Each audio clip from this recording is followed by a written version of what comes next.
मी म्हणते आकाशातील हा गोळा होऊ लागले की विजा जशा नाचू लागतात ना तशी मी लागणार असते.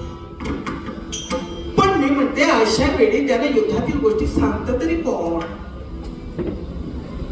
असं काही असं, पण मला वाटतं त्यांच्याच येण्याची चाहूल टाकली. म्हणूनच म्हणते येणार आज माझा राया,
आपण आपल्या अंगावर हा वीर बडा पोशाख करून निघालाच कुठे?